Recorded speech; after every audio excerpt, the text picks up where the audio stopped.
Welcome to the Surplus Boys channel. It is only me, Nick, today. Unfortunately, there is no Patrick. It's all right. It feels kind of weird not having a large, hairy man laugh about farts next to me. But further ado, today we're going to be looking at a few carcanos. The idea of this episode really is to show you what you'd be getting if you were to find yourself an M91 Fucile, so the infantry rifle. I have three here. These all came from Royal Tiger Imports at different varying times. And they're all not different grades necessarily. They were all technically the same grade. And you know how their system works. You know, they have B grade and C grade, but these were regular grade, I guess that's what you'd call it. I don't know. But so all these are different. They all have their little quirks. You know, these two that are closer to me, I've actually fired. The one that's closest to you, we have not touched or fired or done anything with yet. They fire 6.5 Carcano, little tiny flat shooting cartridge, adorable, hard to get correct size ammunition nowadays. So you know you'll have some accuracy issues with ones that you get. A lot of these, you know, are pre-World War I guns, so they do have not great bores. So I just expect accuracy issues. But enough talking about that. Let me bring you in closer to kind of show you a little bit of what's going on and what these kind of look like from up close with the grain and the metal and stuff like that. Voila! We have some nice pieces of Italian linguine here. And we're going to look a little closer at them just so you can kind of see what they kind of come like from RTI. So, first things first. No danger beans in there, none of that. So this is a pretty nice example, I would think, of a Carcano. So stock on this is in relatively good condition. The wood back here is a little chewy, and there's a nice dent in the butt plate here. But other than that, you know, not really rough, not chewed up. There's a couple cracks here and there. The bolt, like all bolts on these, are like sandpaper. Magazine's all right. It's a little bent. You know, there is a crack actually right here, and I think that was actually my fault. So, oops, but that's all right. And this one is pretty neat. This one's from, see if I can see a couple markings. I think an inspector mark, serial number. It's from the Tierney Arsenal. Most of these long rifles will be coming from Tierney. Very few were made in like Brescia or Roma or Mida Brescia. There's a lot of different other arsenals that were used during World War I to pick up production, but a good 90-something% of them came from Tierney. So I think the number is like 2.8 million were made from Tierney, and out of a total of about 3.5 million long rifles made. So that gives you a good idea of who was doing most of the work. And there is your date. So 15 means 1915 for this gun. So this is a World War I gun. And that does indicate that this bore is garbage. And I will attest to that. It is like a sewer pipe. Accuracy is hard to obtain with these. You need the right size bullets for it. So that's just a word of warning. So sights are pretty good on this one. This one actually still has its button. Some of the times you're going to be missing these, where it's just a piece of metal sticking out. Usually the sights really aren't bad, you know, in bad shape. The top pairing guards sometimes are missing. They're usually going to sit in there pretty floppy. They'll have cracks and stuff like that. So that's just one thing to look out for. But this one has all its furniture. You know, most of them, actually pretty sure almost 99% of them are going to be missing their cleaning rod. Good luck finding one online. It's luck of the draw with that. Up front, really nothing special. You know, bayonet lug, nose cap, front sight. The import markings are actually under the barrel on this one. So this one did come through in our ordnance. And yeah, that's the first one. Pretty good, you know, relatively good. At least it looks good. It doesn't perform too well, but it looks pretty good. So, all right, let's go to the next one. All right, so this one as you can see, stock is a little rough, missing finish in places. You probably can't, obviously you can't feel the texture through the camera, but the stock is very rough. Lots of dents and ding. It feels like, I don't know how to describe it.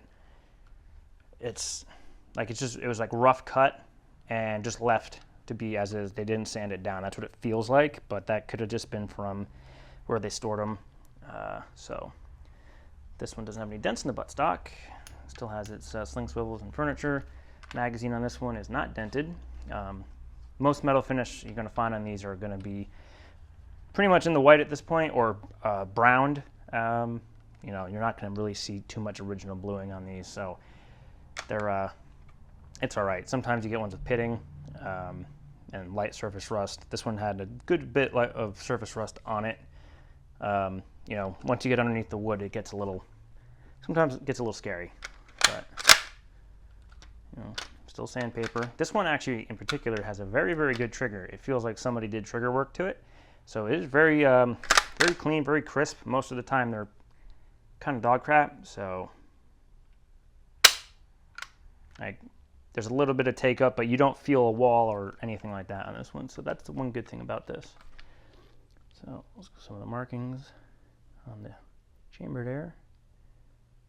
Inspector markings, serial number, another Tierney gun. And this is from 1934. And then the XII, that's Roman numerals for 12. So that's the 12th year of Mussolini's rule. So this is a Mussolini gun. And this one didn't see as much use as any World War I gun. So this does actually have a relatively okay bore. So that's always something nice. And then the button on this one's missing. So it's just this kind of, not sharp, but unpleasant piece of metal sticking out to adjust the sights here on this one. So, and then this one isn't as floppy. I don't think this one has any cracks, so that's kind of nice. Put that back. But yet again, no cleaning rod. Barrel here, you can see kind of like some very, very light pits on the barrel here. And same thing, nothing really special up here up front. The import marking is actually on the top of this rifle, up here. So it's an all right gun, you know. This one was actually hand select, so I guess what they chose for the hand select was that it had a good bore and didn't really care about the stock and whatnot. But it's an all right gun. It's not bad. And this one is the outlier. This one has not been cleaned, have not been shot or gone over. So we're actually going to take this one apart. Here on this one, let me pick this guy up. All right, so this one is an example of not touching it, nothing, just taking it out of the box. So you'll find it's very kind of hard to see all that, like the darker markings in here. That's just dirt and grime and filth. Sometimes they're really bad. This gun isn't too bad on the stock. You know, looks like somebody got hungry here, but it's all right for something that's over 100 years old. Fine with me. This has pretty much everything. Sometimes you'll find the screws on here, one's missing, or usually this screw up top, the actual slot for the screwdriver is gnarled in usually, so that's just one thing you're gonna expect. So it's not too bad. You can see kind of the there's, you know, there's a lot of in the white, but there's also just a browning of the steel, and sometimes they wire wheel them. I don't know if you can kind of see that. So sometimes you'll get a gun where they do that. It's just, I guess, to take the caked on rust, because you can kind of see the rust right on the wood line there. So, you know, who knows what the underside of this looks like. But, you know, for something that hasn't been cleaned, the bolt is equally as sandpaper as every other gun you get. So here you can see some of the, you know, red oxide right there near the flats. Serial number, another Tierney gun. This one's 12, so this is from 1912. So this is pre-World War I. This is going to be used. You can see a lot of the rust you're going to see on these. In here, that's all like surface rust and just grime mixed in there on the site here. This one still has its button, kind of. It's missing its little insert in the center, but at least it's better than the second gun we looked at. So, and this one is pretty tight in there, but that could be just from the level of rust underneath this, so who knows? It might be super sloppy once it's cleaned. And yet again, no cleaning rod on these, and you can see some of the light rust on the wood line where the barrel meets the wood. Up here is actually, so here is very rough. There is definitely pitting here, and who knows what's underneath that, that stock. And nothing really too special up here. Really different. And actually on this gun, the import marking, they put all the way back here. So it's, you know, still not a great spot, but they at least made the letters tinier, so I guess that's good. And yeah, so we're actually going to take this one apart. All right, so let's get to taking apart some of the stuff on this thing. First of all, we're going to take the bolt out here. Pretty easy to pull the trigger to get the bolt out. We'll play with that later. Okay, really don't mind me, camera. I'm just gonna pick the caked in dirt out so I can actually get the screwdriver in there all the way. Now that I've cleaned out some of the filth that's in these screws here that are probably rusted in here, see if I can not gnarl up the threads here. Much of a difference, or you probably can't tell, but I'm pushing extremely hard to make sure this screw or this screwdriver does not gnarl up this screw head here.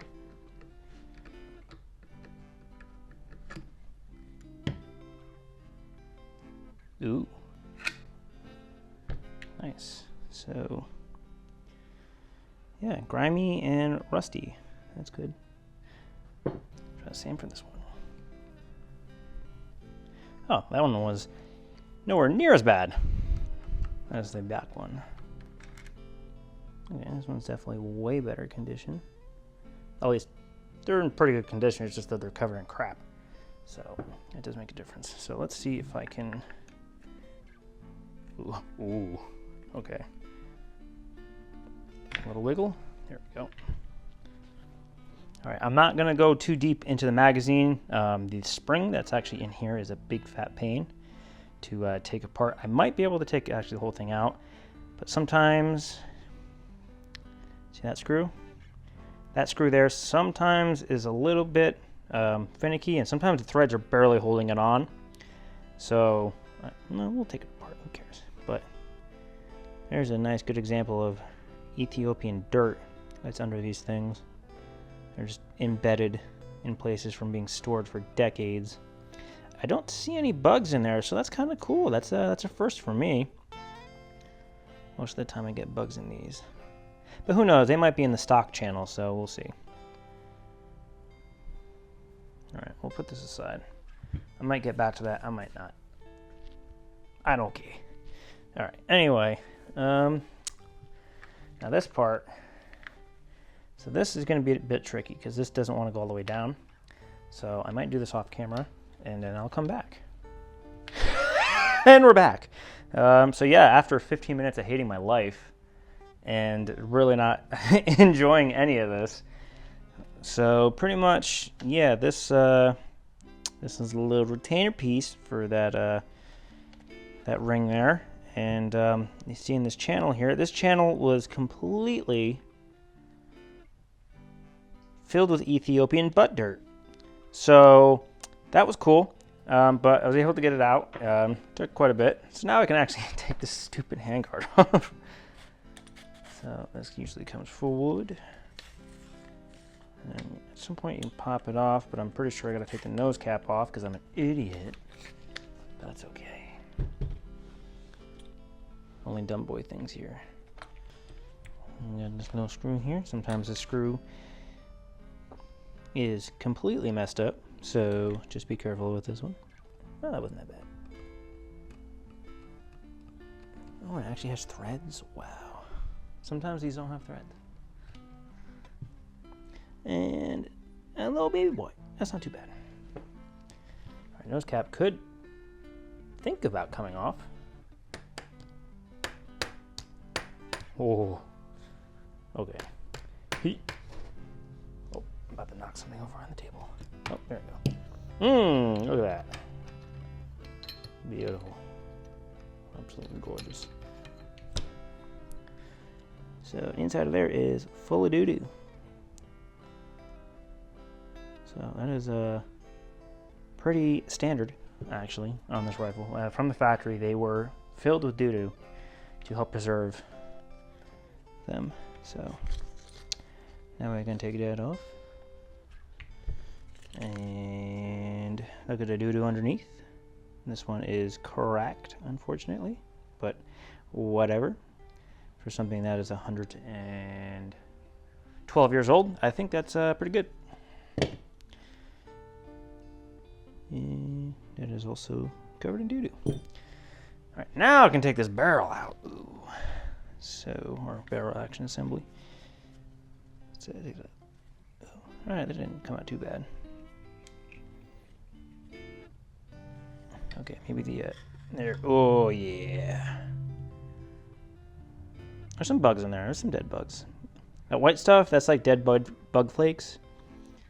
There's a lot of doo-doo. Like, this was definitely used as a porta-john at some point in its life. Wow. All right.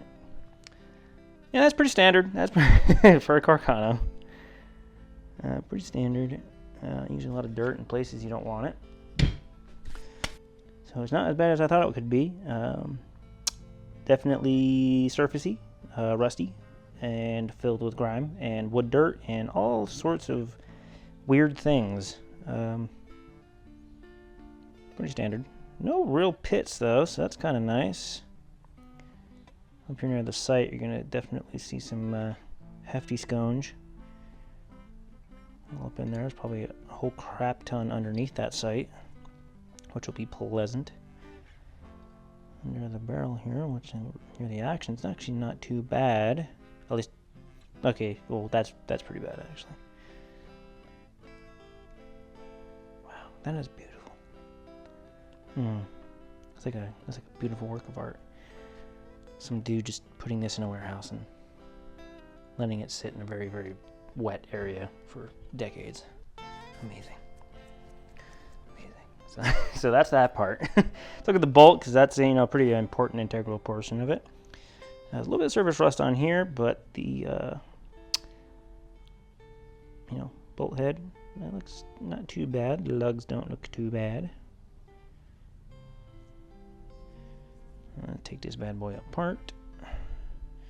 So first, gotta decock it, and then there's this little button. Hit that little button. Unscrew the back cap here. That threads onto the actual firing pin. That comes up. Then the actual cocking piece just goes boop right off. A little sandpapery. There's probably some filth in there. At this point, the safety is holding the rest of the spring tension right now. So this is the safety flag. There's that little notch in there. So you're gonna push that over. I'm gonna push that into that slot, and then it goes through a little secret passageway. And there you go. That's that. These actually aren't too bad. Usually these are covered in rust or filth.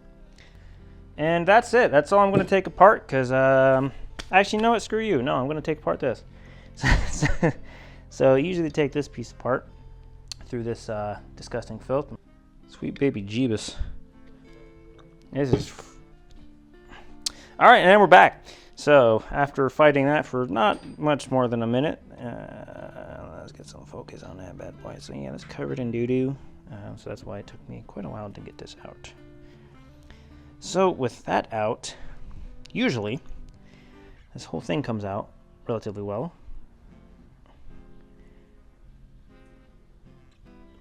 Okay, so this is the entire trigger assembly, and there's a couple other things. This is the bolt stop. So when you press the trigger, this is actually what pulls down to allow you to take the bolt out. So that's pretty gross. This is pretty gross. The spring, which I think is partially broken, which is fantastic. Yep, that's definitely broken. This is for the I think it's the ejector. Yeah, it's the ejector. So the ejector is that guy. You can see the other half of the spring there, so that's cool. So this rides up in the channel right there, and that's what kind of gives it that sandpapery feel, is because this is always riding on the bolt. So yeah, and that's a broken spring, so I'm going to need a new one of them.